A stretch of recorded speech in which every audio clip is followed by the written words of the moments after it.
I think it's really important to understand inequality and why it will reshape real estate. The true impact of inequality is the rich are getting richer, and many people are just not keeping up.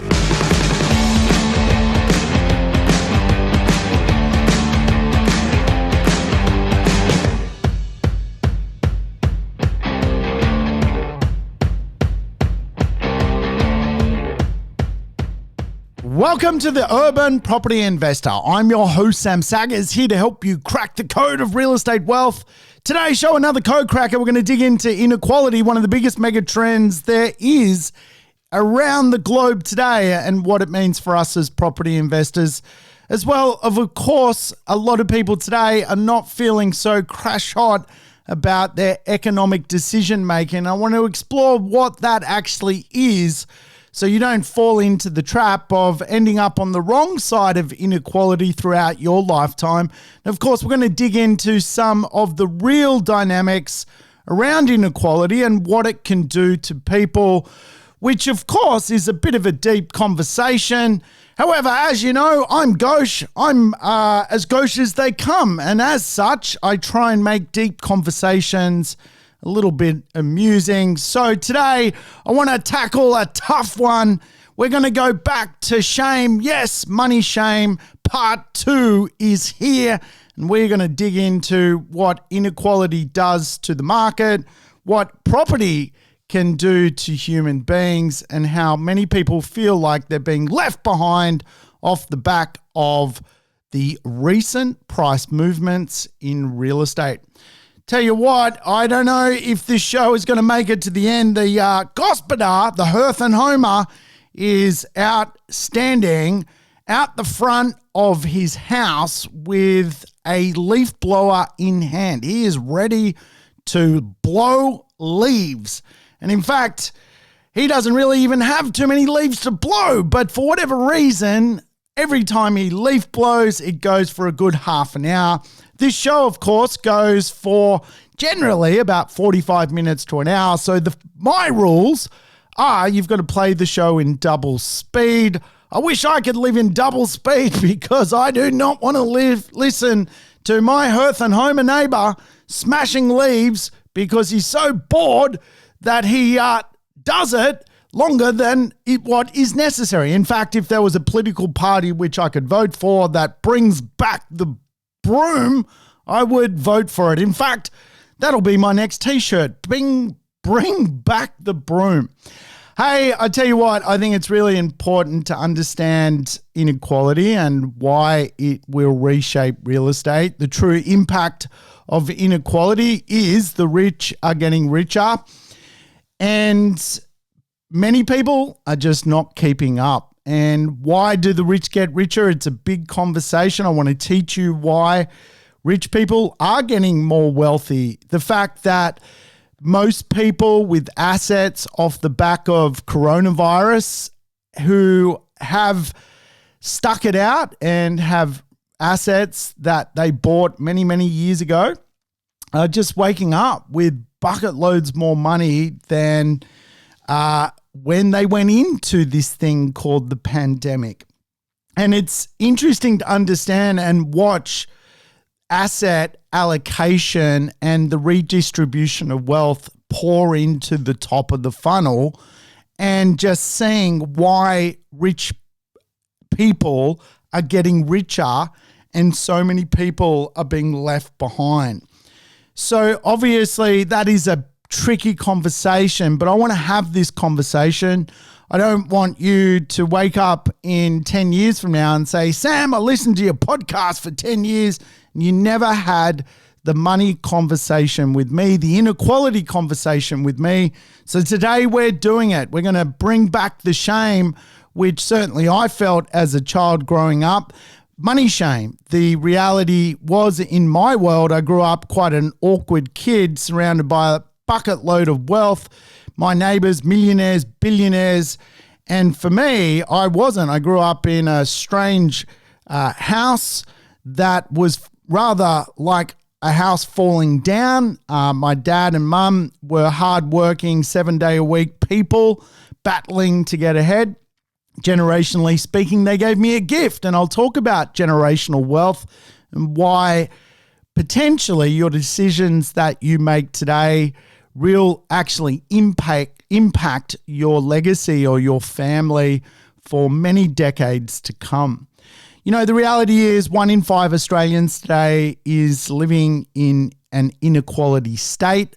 What that actually means is they cannot afford to fundamentally live in the environment we've created here in Australia. You know, rental stress is a real thing. And of course, probably the biggest driver of inequality is not being able to own your own property.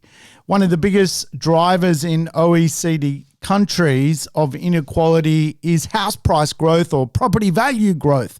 The reality is, across the world, we are now seeing a property boom. If you want to know what the number one booming country when it comes to property values is, it's not Australia. We are chugging along. We feel like we've had a boom, but the mother of all booms at the moment has actually been in Turkey. But look, just about everywhere in the world, you can find property values increasing, inflation. Obviously, the world has had to stimulate getting through the pandemic, getting to a vaccinated place. And to do that, many economies have had to stimulate their property market to create the wealth effect. The reality is the wealth effect has come. Property assets have grown. Some property assets have grown a lot. Some property assets have grown a little bit, but the reality is, for the most part, assets are worth more now than they were prior to the pandemic. And of course, the same thing in the share market. We've seen the ASX 200 reach all-time highs off the back of really stimulus and, of course, more money coming into the economy. We have reset the bar, and, you know, the reality is we've gone through a boom, but we're now sort of going back to a more recovery state mode where we're now seeing assets worth what they're worth. The idea that they will go back to their former value is odds are not going to happen. So because we've seen property values increase so handsomely of recent times, many people feel certainly like they've missed the boat. And I want to talk about what that feeling is and what it does to people's mindset, their well-being. And I also want to talk about overcoming the idea that you now have missed the boat when it comes to real estate altogether. You know, the reality is there's still opportunity in real estate, and there will be for a very, very long time. Australia is very blessed because our economics is based around a growing population base. There's really nothing stopping Australia over your lifetime really doubling its population base. And for that real single reason, real estate is going to continue to be valuable.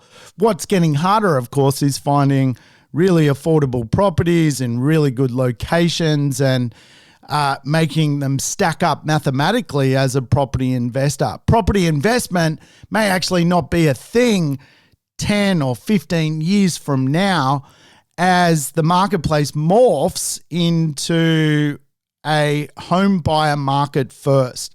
And really, because that is really what real estate is going to be about, or, you know, buying real estate in good locations, which one day will be really wanted by the owner-occupier market, is a real critical piece of the puzzle of property investing. But there's going to be value. You know, today, many parts of Melbourne, for example, are still underpriced compared to other places. Many parts of Brisbane are going to be absolutely incredibly valuable into the future with the Olympic Games coming. So it is not too late. And the reality is a lot of people have woken up off the back of this property rise and kind of are feeling that they've missed their opportunity in life to transform their life through an asset class that they understand better than the share market, being the property sector.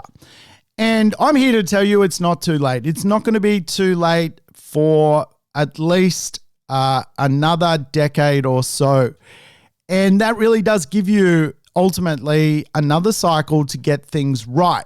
And certainly what that may mean for some people is getting outside their comfort zone, maybe not investing in their own backyard, maybe looking at other pieces to this puzzle to find opportunity. And there is affordable properties out there. You know, we've seen contracted markets as much as we've seen expanded markets over the last decade. And of course, that creates diversity of opportunity here in Australia.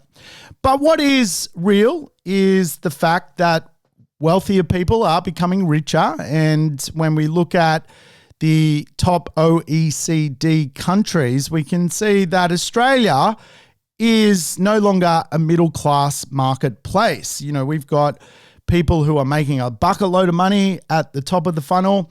And then we've got, you know, around 20% of society falling into a space where they just can't keep up. And for a lot of people off the back of the most recent property boom, the reality is they are starting to slide the wrong way. And I want this podcast today to help you slide the right way to grow and beat this thing called inequality. Because, you know, the reality is, potentially wage growth is not going to be a thing. Creating more income may be a hard thing for many people to do. And for a lot of people, the idea of living well is being able to live in a community that accepts you. And for a lot of people today, off the back of the property boom, they're now priced out of their community. And that has a devastating effect on people's livelihood and well-being. So I want to discuss some of the darker sides of inequality. And I'm a fighter for inequality. The reality is, I'm powered by purpose. My hashtag, if you like, is people, places, and planet. I love helping people understand how to move through and not be beaten by inequality. I teach people all day, every day to try hard to get to the other side of this thing called wealth creation through real estate investment. And really, my hashtag people is about helping people. I do that in my daily life, just training people as much as I can to understand this thing called real estate. And of course, when it comes to understanding beating inequality, the reality is rising inequality in Australia is not so much about incomes, albeit it'd be great if we could all get a pay rise to help keep up with the rising cost of living. But in Australia, it is all about property. It is all about housing, a roof over your head. COVID and the wealth effect that really the government stimulus created has created small pockets of wealth for many people, which is great. People feel confident. They're spending, they're buying things, which is keeping other people in jobs. And a lot of that confidence has come off the back of stimuluses into the asset marketplace. But with that, with a rise in property values, today you are seeing people scratching their head going, you know what? Where do I fit in? Who am I now? Where do I belong? Where is my community? What's next for me? And that uncertainty that many people are feeling right now is something we need to discuss, right? We do need to have the conversation, because if you're going to end up in that place, you may just find that you're feeling rather overwhelmed by this world that we're living in when it comes to beating inflation and certainly beating the property space. Now, making your first million in real estate is actually quite hard. Making your second million is also quite hard, but then it gets easier. And this is why the rich generally are getting richer, and people who cannot break into the multi-million dollar club are struggling on the day-to-day. Now, I liken property investment to catching a plane. When you take off on an aircraft, typically the captain's going to say to you, hey, for the next 5 or 10 minutes, we're going to bump around for a bit. There's going to be a little bit of mild turbulence until we break through the clouds, and then we're going to find that clear air. And for the most part, you're going to have a smooth flight. Absolutely same context when it comes to money. When you start out as a property investor, you generally have to see a huge amount of growth to get through the turbulence to find the clear air. Now, let's put that in real context. For many people, they're on a bit of a mission to replace their income from property. Now, remember Rule 20. You take your income, let's call it $100,000. You then times it by 20. That means you're going to need 100,000 times 20, which is 2 million. 2 million in assets paid off. That will spit out on a 5% return around $100,000. So a lot of people want to achieve that from property investment. That's going to replace their income. That, combined with perhaps a little bit of superannuation, would be a handsome amount of money to drive your life and get out of work. And a lot of people are aiming to leave work in their mid-50s. They are trying to do this as soon as possible. And one of the challenges when you buy real estate, you buy the problem of time. I've said this before, time in the market to get a result. So when we start out and we're on this journey to fundamentally reach this net worth of $2 million, that may mean we're buying 4 properties for, say, $500,000 or, 3 properties for $750,000, whatever it may be mathematically. But we actually need 100% growth on that asset when we start out to reach a net worth of over $2 million. Let me explain it maybe a little bit easier. Let's say you took a $500,000 property and you want that asset to become $1 million. You need 100% growth on that asset. Now, that's not going to happen over 2 or 3 years. Even if you renovate, if you subdivide, if you knock down, rebuild, you're not going to get 100% on your money in 2 or 3 years.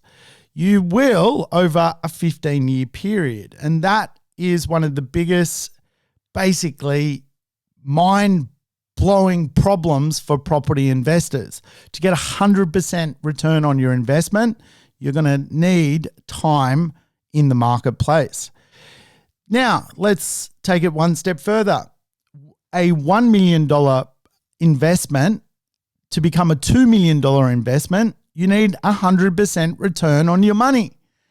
And again, that takes a large amount of time to achieve. And of course, that again is why so many people just do not see wealth out of real estate, because at a bare minimum, you need a medium to long-term strategy, 15 to 21 years, to get 100% result from real estate. Now, let's look at what happens to more wealthy people. If people have done that phase 1 and they're now in phase 2, they can become seriously wealthy quite quickly.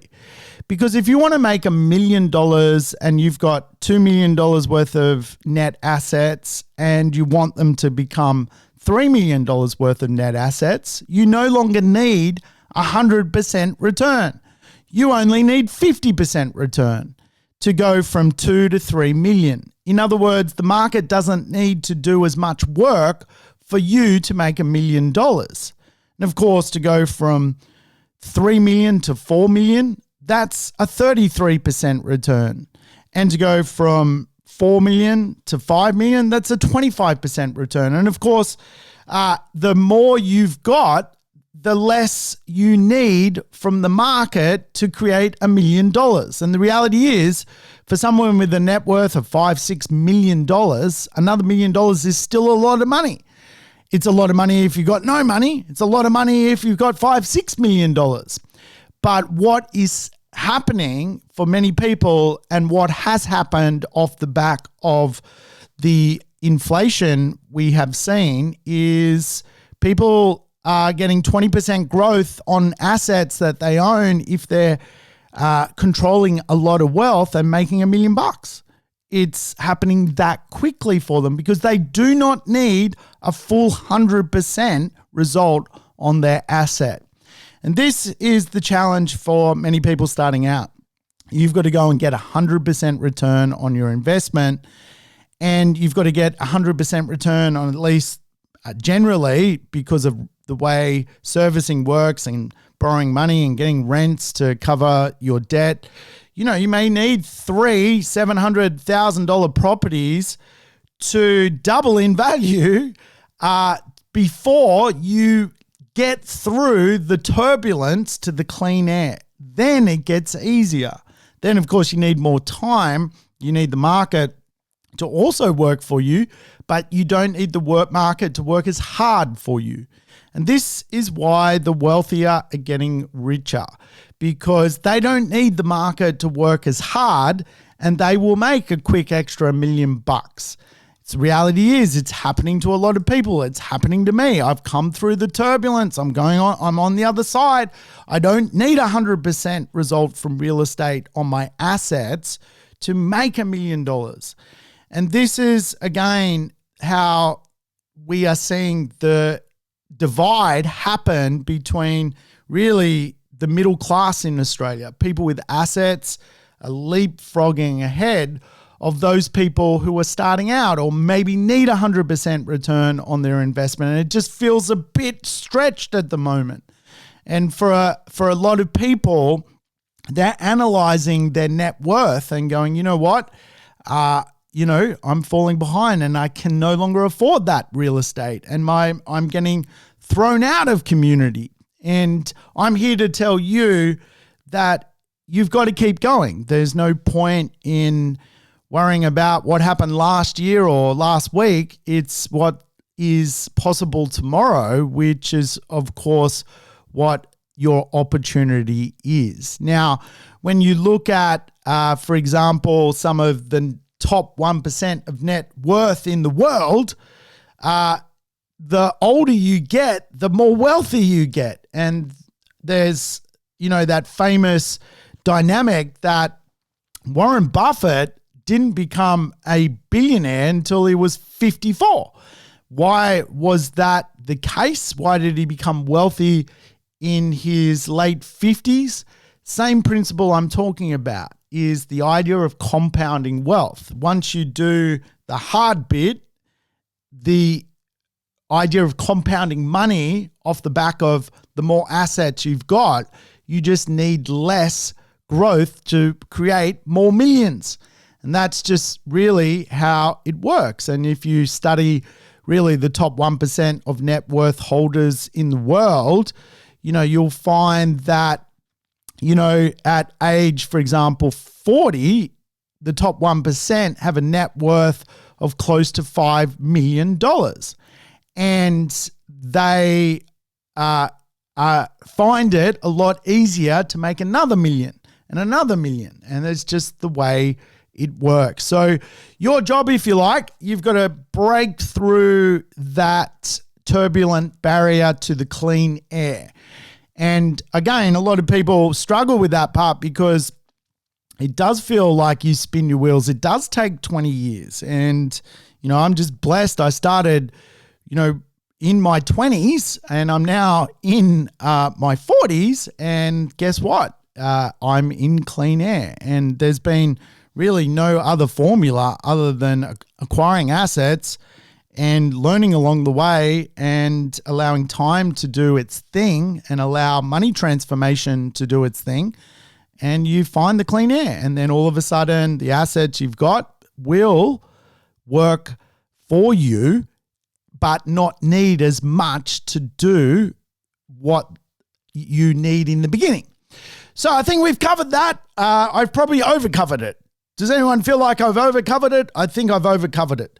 So I'm going to now move on to where we are in this current state of affairs of inequality. The reality is we live in the lowest interest rate environment ever.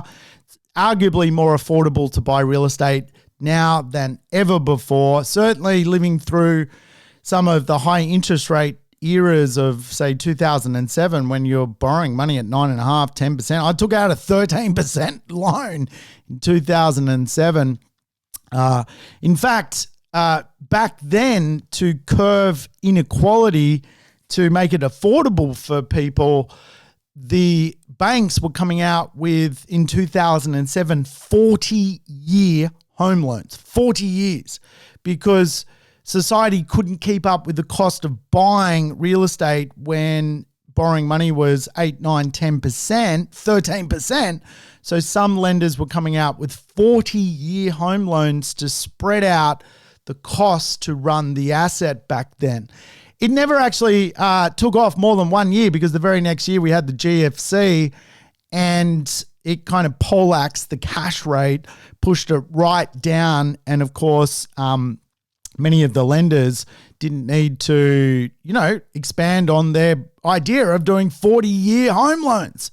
So what next to make it more affordable for people? Really, with the cash rate at an all-time low, certainly I think the government has done its job to create the wealth effect.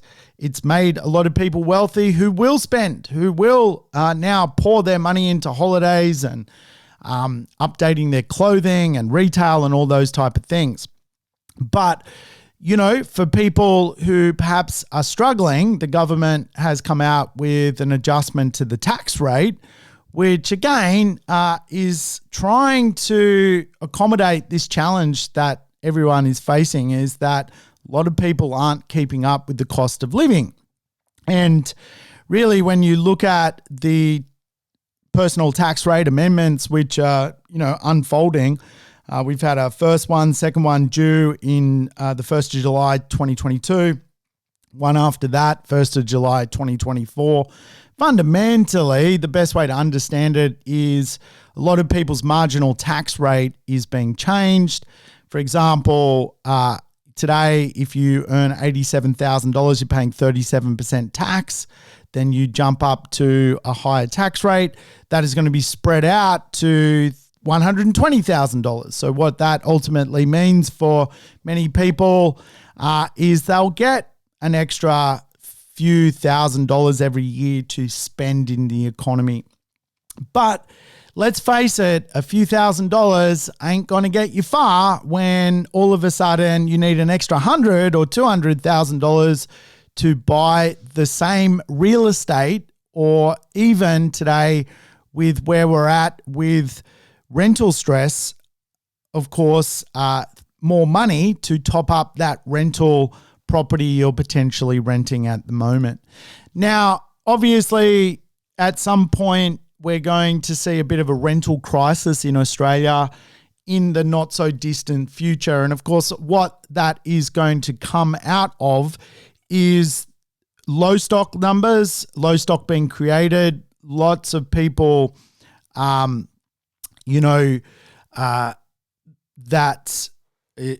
stock numbers. Sorry, I've just lost my train of thought. But the borders reopening. Jeez, got to give myself a slap, a dead leg. Wake up. I'm actually doing this podcast early in the morning, which is not such a normal thing for me. So I think I need a coffee. But hey, we're going to see a bit of a rental crisis because there is no stock, and the borders will one day reopen. And of course, migrants will come back to the country because we're a freaking awesome country. What that ultimately means is there's going to be an imbalance. And of course, that is going to put more stress on inequality.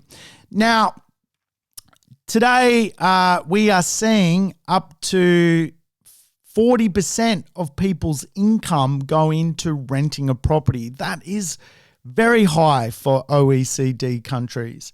And of course, I always teach the idea that, we want to find a marketplace where people are spending anywhere from 20 to 30% of their revenue or income on rent, because that sort of tells us that we're, usually in the right part of town where people are making a few bob, perhaps connected to smart economics and the knowledge economy. But the reality is money is connected to our well-being. And for a lot of people, they dodge that one. They don't like that conversation, but it is a real conversation. I guarantee you, if you've ever walked down the street and you've seen a fairly haggard looking person, economically speaking, they're probably, for the most part, in a form of inequality. And I say that because I often run into people in their 50s and you're like, is this person 68? Like, what has happened to this person? Why have they lived such a tough life? What happened to them? What have they been worrying about that has made them look so haggard? And it's usually a money problem that they've been worrying constantly, and they live in an anxious state, and it's created a huge mental health toll on them that has in turn created emotional impacts in their life, which has in turn created health impacts in their life. So the price you pay for having some sort of unfounded fear around investment and taking risk is huge. It is absolutely huge. The reality is, if you study countries around the world and how long people live for, poorer countries, the life expectancy is less. Now, my friend Marcus Pearce, I talk about Marcus a lot, don't I? I think he's a genius. But he has studied the blue zone effect, right, around the world, where fundamentally people who live in close-knit communities, grow their own food, walk around instead of using cars. These people are living for a long time. Okinawa, Ikaria, Greece, Sardinia, Italy, these places and some pockets of those places, people won't die. They live for 100. Why? Because they don't have stress. They don't have money worries. They've living in their family home, which was acquired back when the Romans were around. They're living a fairly stress-free life, but they're also part of a community which accepts them. And inequality, if you like, the biggest problem from inequality is the challenge that a lot of people get ostracized from their community, and that causes a challenge. But again, going back to the conversation around poorer countries, people live for less, it is so true. I mean, if you look at the life expectancy in Namibia, it's 62 years of age because people don't have money. Money and well-being is connected. If you go to Monaco, and hey, I think Marcus should do a Blue Zone book on the wealth effect. Go to Monaco, close-knit community, people hang out. Monacoians, which I don't think is the right terminology for anyone who comes from Monaco, but Monacoians hang out. They're close-knit. They love socializing. They love every weekend going to the yacht club, going to the Formula One. Every weekend in Monaco, there's some sort of festival of life. And of course, for Monacoians, they're just absolutely really rich, but they also have a really outstanding community. And of course, their life expectancy completely different to those from Namibia. 90 years of age is the average life expectancy for someone from Monaco. To live in Monaco, you need a few bob. You need money. You need to be rich. So rich people live longer than poor people. It is a fact of life. And again, go back and look. If you've ever seen a haggard person, I guarantee you it's because of inequality.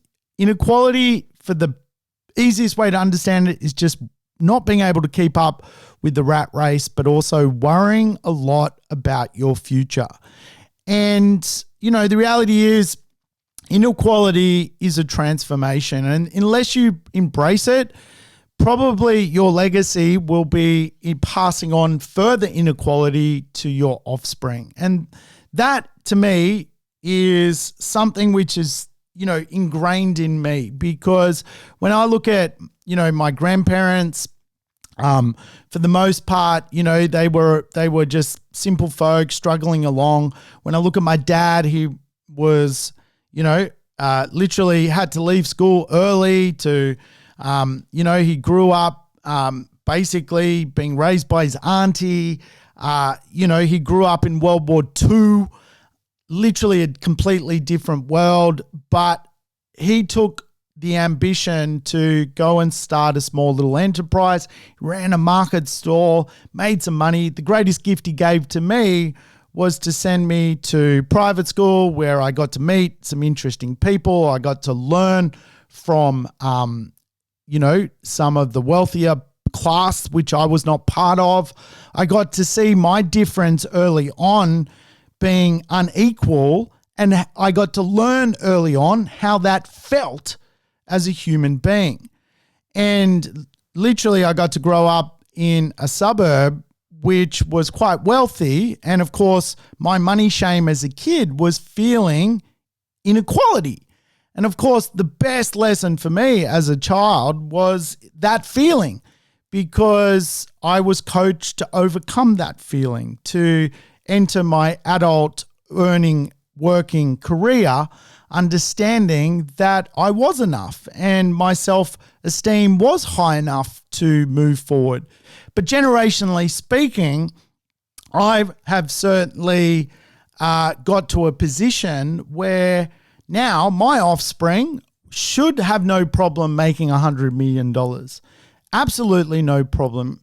There's studies on generational wealth where it takes 4 generations to become extremely, extremely wealthy, as long as the message is passed on that inequality is a thing.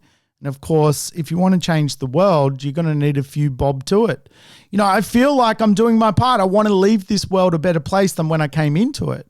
A big conversation for me is funding schools and funding rehabilitation of rainforests. We're just funding now the big scrub land care in the Byron Bay hinterland. We're donating money to the big scrub to create trees which last really for generations to come. And I know that sounds a bit green or a bit corny or whatever, but the reality is money allows you to do some amazing things, not just take, but also give.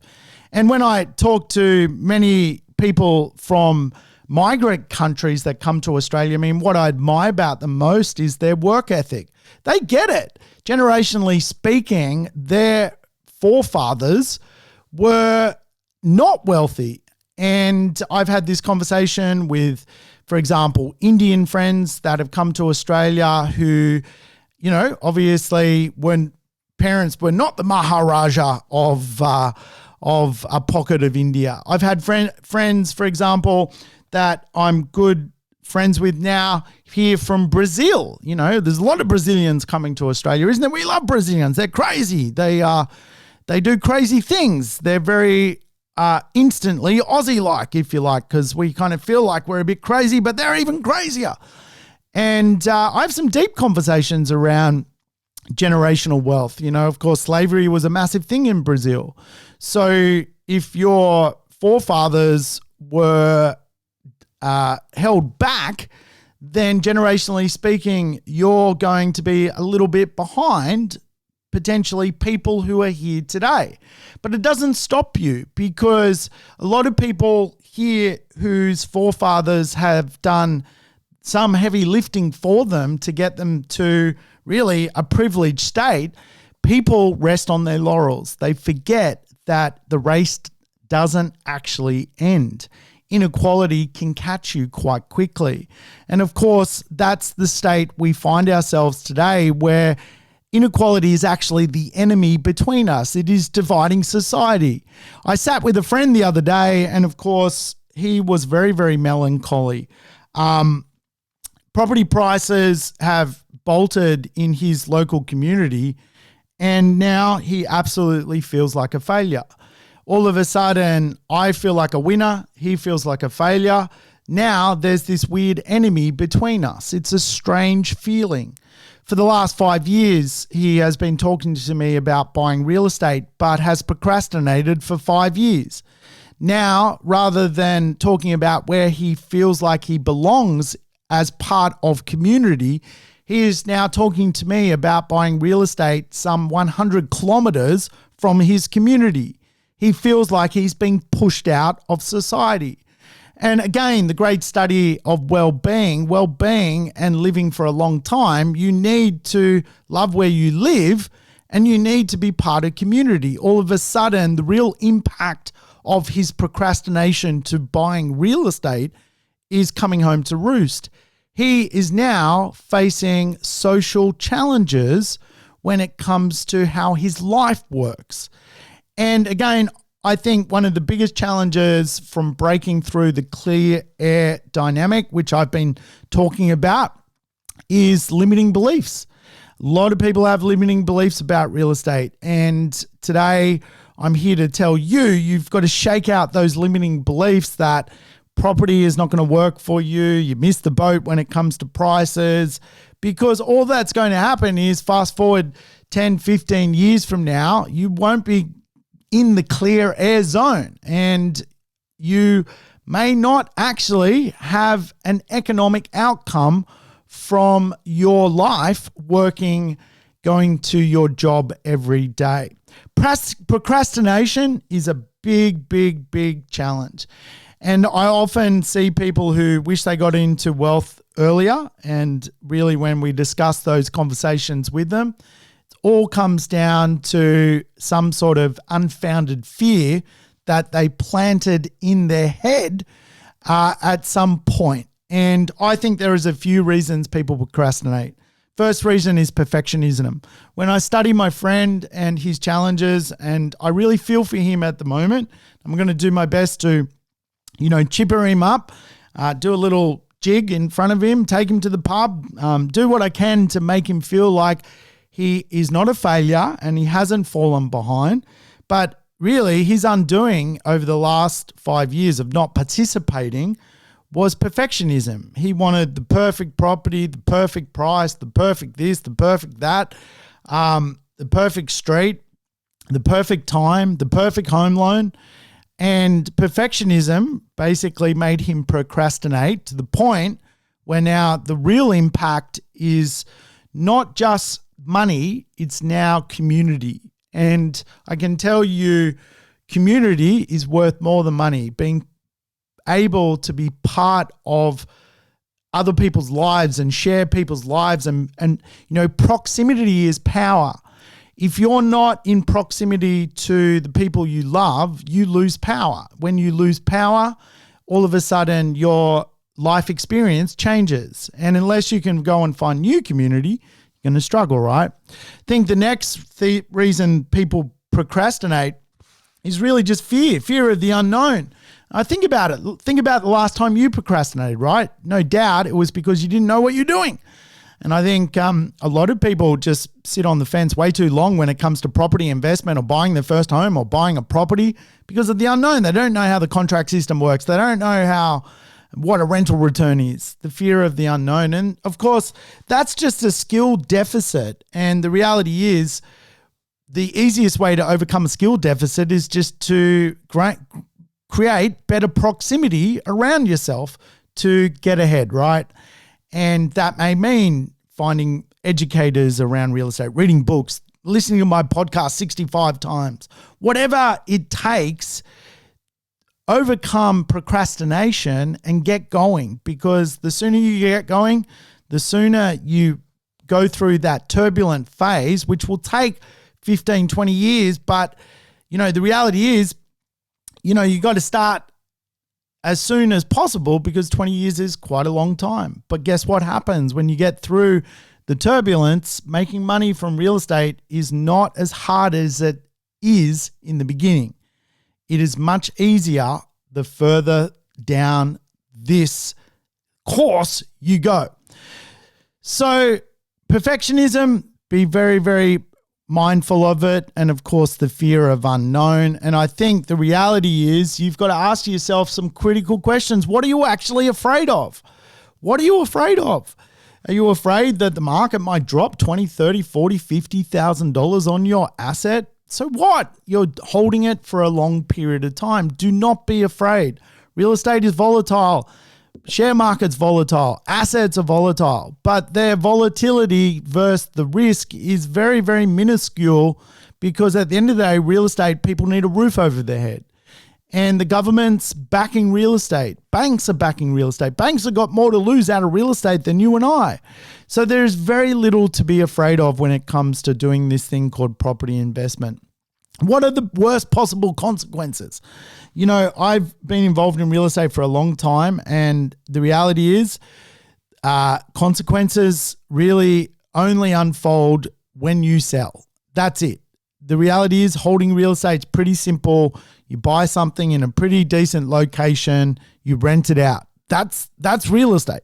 That's as simple as it is. Yes, sometimes your rents will go from $400 to $350, but also sometimes your mortgage goes from 5% to 3%. You've just got to participate. And the reason is not so much about making money. I'm telling you, it is saving your place in community. It is giving yourself better proximity to live better. It is passing on a generational gift to your family. It is fundamentally being able to contribute to society. It is being able to do things which you never thought you were able to ever do before. And really, probably the darkest question to ask is, what could happen to you if you ignore the situation? Why are you putting it off? And really, when I discussed this with my friend, ignoring the situation was actually now the biggest problem in his world, because by putting it off, all of a sudden the market is faster than his decision making. He has taken over 5 years to make a decision, and the market moves faster than that. Capital moves faster than people. I've said that before. The reality is real estate will outpace you if you muck around with it. And of course, that doesn't mean to jump in blindly and, have a go at real estate. But I think there are some dot points you can go through to just make some sensible decisions about buying real estate or shares or whatever it is. But the point is, it ain't going to wait for you. And that is the consequence of not acting. Now, for my friend, for many people I'm speaking to, I'm running into a lot of people that are feeling inequality. They're all of a sudden going, I can't live in my neighborhood because I can't go to the bank and borrow another $100,000 or $200,000. I've heard stories of people now being pushed out of townships and suburbs that they've lived in for 10, 15 years because they can't afford to rent properties in those areas anymore because of the evolution of money and time unfolding right in front of them. And my argument to that is, why were you asleep? What were you doing differently? Why should we feel sorry for you? Because yes, it's a challenge, and yes, and mental health and social exposure and shame is a thing, but we're all adults and we have to think ahead, not just think the world is going to be kind to us. And I say that with the greatest love. But the consequences of not acting for many people today is now anxiety of the future. They are feeling like they are rocked by these recent property value rise and really are struggling to understand where they belong in this world. And what that ultimately is going to lead to, and you will see more rises of, is depressed people. Depression is going to be a real thing. When you're cut off from your community and you feel inferiority, you will live in a depressed state. And being ostracized from your community is probably one of the darkest feelings you can go through. I know, because as a kid, I went through it. I lived an inferiority lifestyle. I lived ostracized from my community. The cool thing, though, being a kid, it's so much easier, I think, to brush it off because of the conversation around, not having too many things to worry about beyond that. I didn't need to worry about food. I had my parents. I didn't need to worry about transport. I had my parents. I didn't need to worry about a roof over my head. I lived with my mum and dad. So as an adult, though, the compounding effect of that is, a little bit more challenging, right? And I think when you study the idea of inequality, it manifests in two places. People withdrawing from community and becoming a little bit weird, or people becoming absolute narcissists that they end up spending more than they have on rubbish. They go out and go, well, I can't fundamentally buy a property, so I'm going to lease a Mercedes-Benz. What the fuck? Honestly, that is the worst thing you can do. And of course, again, feeling like you're not worthy just manifests in two places. And I'm seeing this today. Some people are going, you know what? I'm done. I'm done with wealth building. I'm not going to participate. I'm just going to become a narcissist, buying, fancy toys to deal with inequality. And ultimately, I think even more challenging for people, it's people withdrawing from society. And I guess, have you ever been to a school reunion, right? Your 5-year, 10-year, 20-year, 30-year. It really is an evaluation test on how you've done in life. That's how it feels. That's why so many people don't actually come to the reunion. Every reunion I've been to, it feels like an evaluation test. And we call that an SET, a social evaluative threat. And when people are feeling like they're going to be evaluated, of course, that becomes a bit of a mindset challenge for many, many people. I guess, have you ever been in a room and felt like you don't belong? I certainly have. And that feeling of not being worthy or in a low social status is ultimately what inequality is. And again, I'm just here to tell you the real toll of not participating in real estate is feeling like you're not worthy.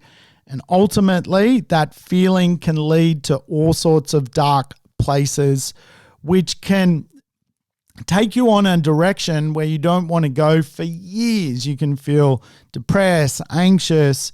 You can end up feeling rather haggard. And I don't think that's a place where you want to end up. There's some statistics from OECD countries that people who are in the inequality state are just more likely to feel like, they are tempted to do things like suicide and things like that. Now, I don't want to go too much further because, anyone feeling sad from this podcast, reach out to me, reach out to your loved ones. But the reality is, this is the real conversation. This is the real conversation of being cut off from your community. How do you avoid being cut off from your community? You play the game of life. As part of playing the game of life, you've got to play the game of economics. And I guess my real job is simply to guide people through a doorway, right? Because, here's the truth about money, and I put this little phrase in a book I once wrote: happier is the man that lives in a tent with the woman he loves than in a mansion all by himself. And I tell you what, I lived in a mansion all by myself, and that saying absolutely is true. Happier is the man that lives in a tent with the woman he loves than lives in a mansion all by himself.